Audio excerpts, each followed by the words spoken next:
Yo, family, how you doing? This is your brother Vladimir Ogaya. Peace to you, peace to your home, peace to your family, peace to your community, peace to your ancestry, peace to my community, peace to my ancestry, and peace to the nation that you, I, and they are creating. Peace also to the Goddic forces, to the Great Spirit above, the Mother Earth below. This is Mtima Radi, everybody. Mtima Radi. I'm going to put this video, the link to this video, in the message or in the description. I'm sorry, but my mind is reeling a little bit because the ancestors say constantly and consistently that to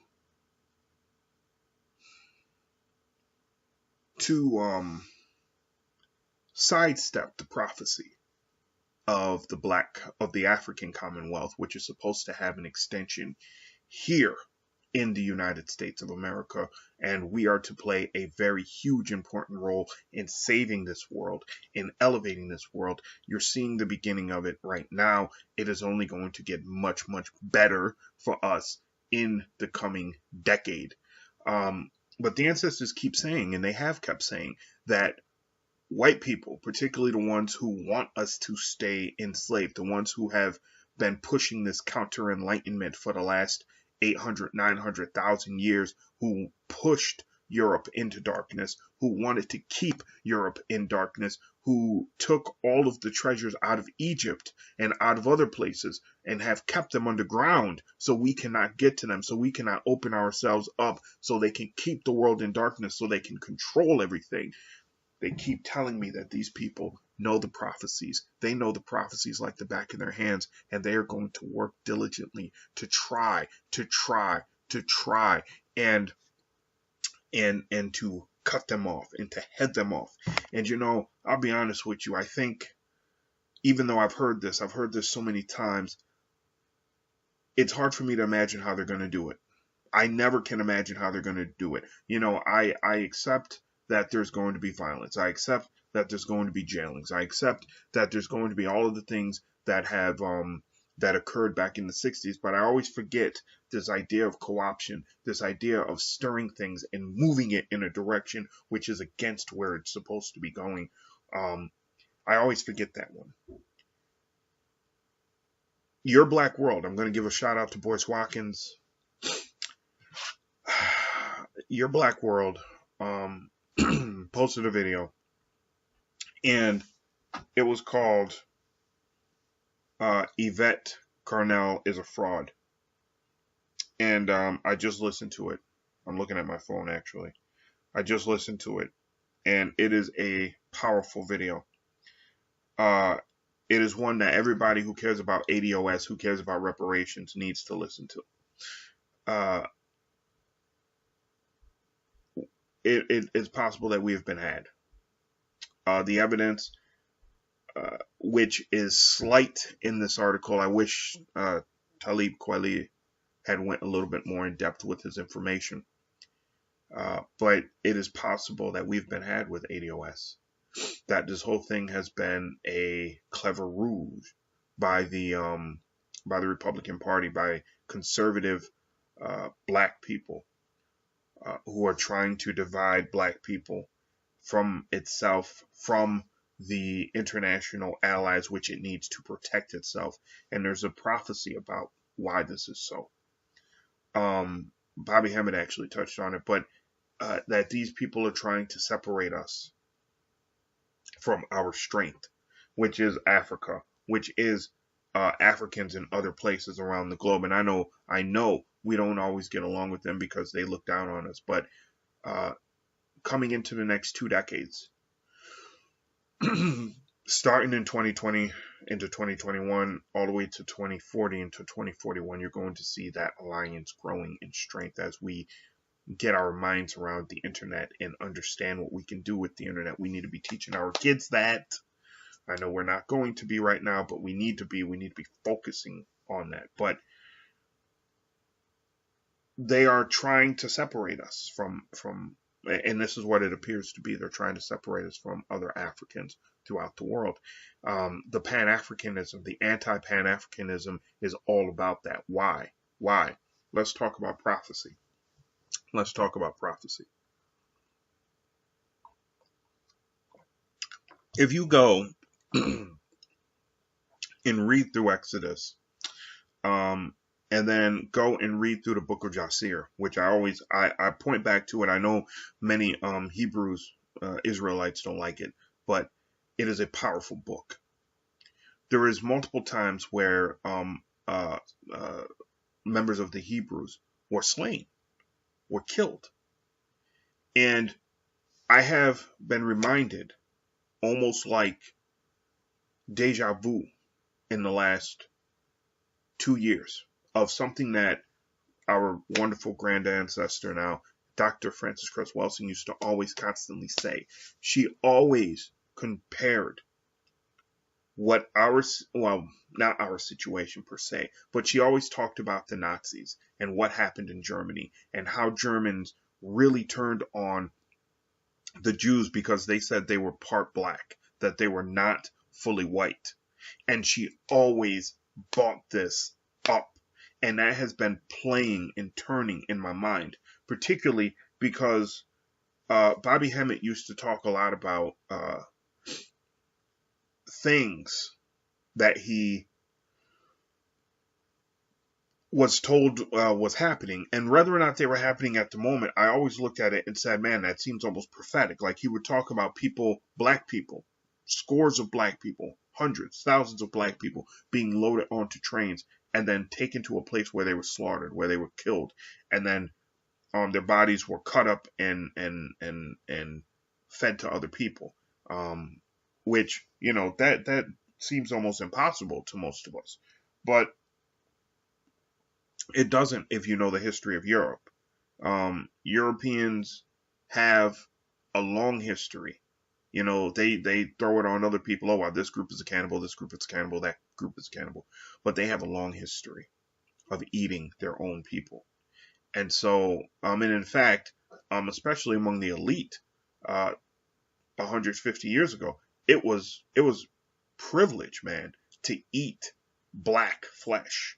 And so, I look at that as prophecy. But here's the thing. Prophecy states that the black sun, which will be rising in this wonderful area of the world that we are in, the black sun that will be rising here will be fueled by the African trade winds. It'll be fueled by our desire to connect with our ultimate culture, with our cultural roots, which goes to Africa, which goes to South America, which goes particularly to Africa. That's the big one. And it is going to be that drive because it's a trickle at first. And for the last 40 years, 50 years, it's been a trickle. But that trickle is going to open up in the 2020s. That tap is going to open up. So then it's going to be a major flow. And that is going to be what saves us from annihilation and destruction, because we are going to make those deep connections into Africa. We are going to be trading with Africa. Our cities, if we want to call them city-states by then, in the 2030s and 2040s, we will be trading with Africa.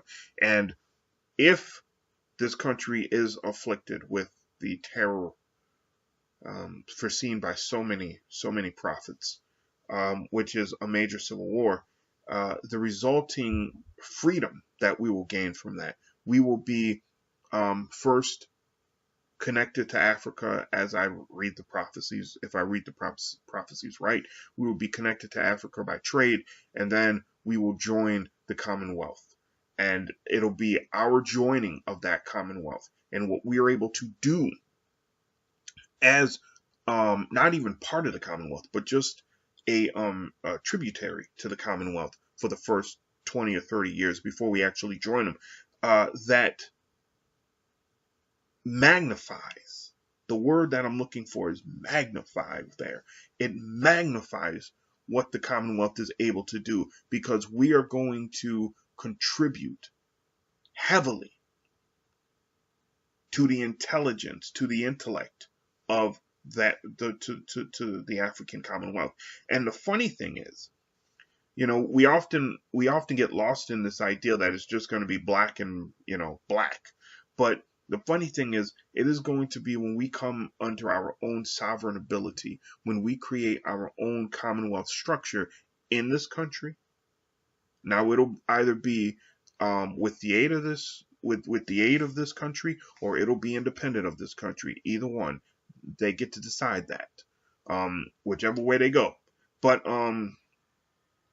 we will work with really well-meaning white people. We will work with really good and well-meaning red people. We'll be some of the best friends that the red man, particularly from Central and South America, ever had. That's going to be what pulls us together with Mexico, and what pulls us together with Brazil, and what pulls us together with what's called the Bolivarian countries. It is going to be our wonderful friendship that really moves all of this, and it's going to change the world. But we have to get our minds around this. These people are working to destroy this because they know what it means. They know what's happening. They know what's coming. And they know that their only hope to try to stir this, the only hope of them to try to stir this is to manipulate us by getting people who are more inclined to identify with Europeans. These are the true, and I hate this word. I really hate this word, because my father was proud to be called this because it meant that he wasn't like the white races. But I hate this word. These are the real Negroes. We have to understand that there's two types of Negroes, basically. The first type is the, if I can call it, integrated African personality, who grows from the experiences here in the United States, here under lock and key, here under enslavement. They grew via that. And the Negro, which took in from all sides, it took in lessons from the European, it took in lessons from the indigenous here, Native Americans here, and it took in from the other cultures that it interacted with, and then synthesized it with the Africanness, never forgetting that higher level of consciousness that Africanness gives to you. That's the first type of Negro. When we used to talk about some of the old folks were so dignified, they were so spiritually upright. That's what we were talking about. That's that first type of Negro. And then there's stuff happening. Anyway, and then the second type of Negro is the one that I just referenced prior. It's the negative one. It is the one that is animalistic. It is the one that identifies with the abuser and wants to make the abuser happy. It is the trained animal who is let loose to destroy and doesn't even know that they're let loose to destroy half the time. That's the sad part about it. There's a brother who was actually talking about it. Layla Africa, he was talking about it in an interview that I was listening to some years ago, and he said, look, because he was in the service, he was in the military during Vietnam, and he goes, look, sometimes what you have to realize is there's people who are too far gone. You put them out of their misery and move on. And there was a book that I found called, I think it's called The Negro Peon, where it talks about that, where it talks about the identification of the Negro with their abuser, and what it does, and how it manipulates them to act destructively towards the rest of the black community. This is a real problem. Now, understand, most of these people don't even know what they're doing. Some of them do. They're the most dangerous because they're the ones who can fool you. They're the ones who can fool you. But most of them don't even know. Most of them have no clue. And there will be a place for them in this new reality that's being created over the next 50 years. But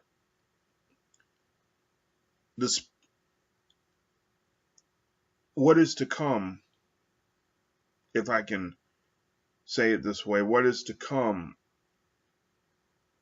will result in many of them having to be almost spiritually reborn. But that's a whole nother thing. When it comes to Evette Cornell, I've never really taken to her. I've never really cared for her. She's always looked a little, and I mean this in the nicest way. I really don't mean this to come out horribly, but she's always looked a little bit fake to me. And she's always looked like she was talking a game. And so I love the whole idea of ADOS, because I do think that ADOS is important. But here's the thing. Like most counter-enlightenment people, they take something that comes from the Most High and is supposed to be utilized positively, and they turn it into something destructive. They turn it into something destructive. ADOS, yes, American descendants of slavery.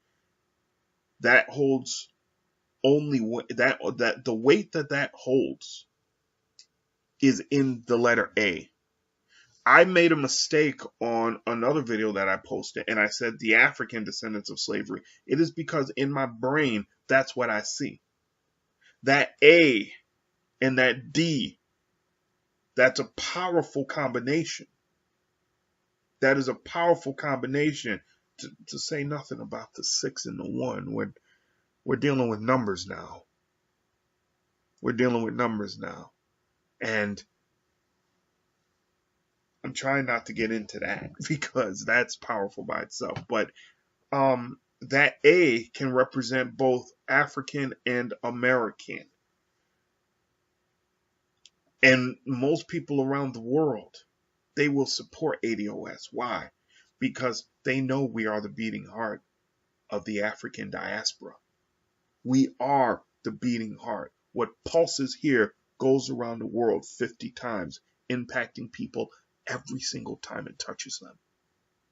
You cannot have ADOS being separate from Pan-Africanism. You cannot have ADOS being just about the American, because it's never about just the American. It is never about just the American, ever. We are Africans in this country.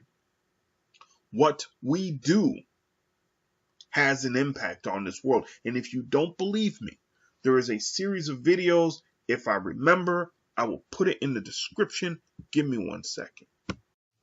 All right. There's a video that was produced back in probably 1989, 1990-ish. And it's a great video, man. If I had the money, and I mean this sincerely, I would take that video. It is a 6-hour-long set of videos. I would take that video and I would redo that video. And I would make it like 22 hours. And I'm not joking. Because it is a powerful expression of Pan-Africanism in action. What it talks about is the African roots to African Americans, to the African diaspora in this country. And that's what I call it. I call it the African diaspora in this country. Because what I'm finding out now is America, the American name, was taken from Native Americans. That is the truth. I actually just found something, and I got to dig it back out because it was in the midst of doing other research, and I found something which links the name America to a tribe. So I gotta dig that back out. But these videos, which I will post a link to, hopefully a playlist if they still have it up, it lists amazing stuff about African culture, and then links it to America, to the African diaspora in this country, and then shows our brilliant history over here. You have heavy hitters. You have heavy hitters like Ivan Van Sertima, John Hendrik Clark, a bunch of people that I ain't even know were people, I really didn't know who they were. But they were in this piece. And like I said, if I have the money, and God willing, one day in the coming 5 or 6 years, I will have that money. I would work with a group of people and we would take that video and expand it, because it is, when I watch that video, it touches something so deep within me. And I don't want to get into that because I'll be on that for a minute. But they're trying to separate us from this, because the blooming of the African flower, which is tucked away inside of us, is starting to agitate so it can open. It's starting to agitate so it can open. Many of us are feeling it. This is why we're talking about getting in touch with our histories, with our heritage. We're going to genealogy.com thinking that that's a positive thing. I'm telling you something, family. First and foremost, I don't trust them things. And the reason why I don't trust them things, one, is because if you know your Bible,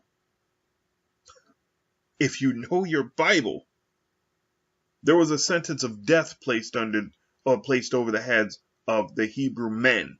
Why the men? Because in Africa, which is where Hebrewism, where the whole concept of Hebrew and the Israelite, that's where it all started, was in Africa. In order to be a major priest, you had to have it on your father's side.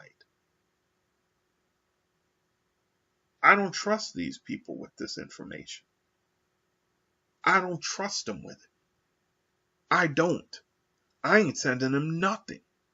And if I was you, I wouldn't send them nothing. Because again, I go back to what Frances Cress Welsing used to talk about. She used to talk about constantly the Jews being not white, and that is what ultimately led to the attempt by Hitler to exterminate them.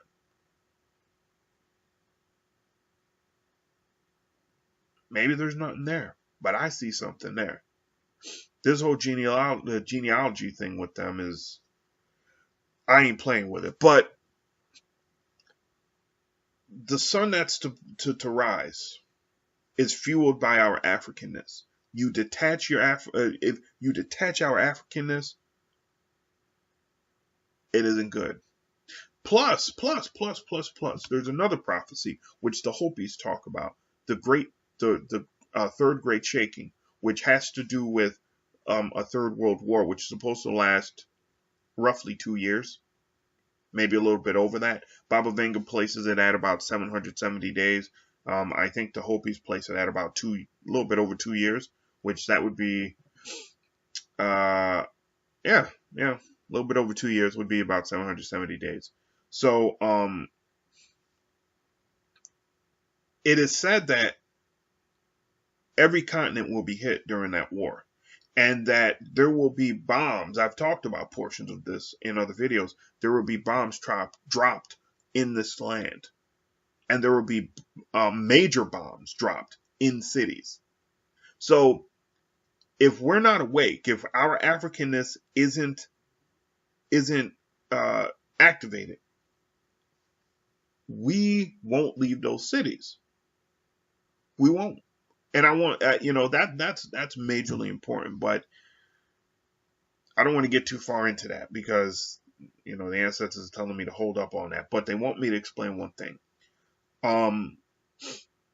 The Hopis explain it as this way, that the prophecies talk about these cities of towers. And when the sun rises up, you will see, all the buildings and everything like that. And then when the sun rises again the next day, you will see nothing but steam. And that's in America. And that people who did not wake up, and I take this as African people, will be perished, will die, because they didn't leave that area. So, keep that in mind. Anyway, that's all I got today. Actually, I got something else that I was going to post, but I may wait for that. So, questions, comments, concerns, leave them below. Peace, everybody.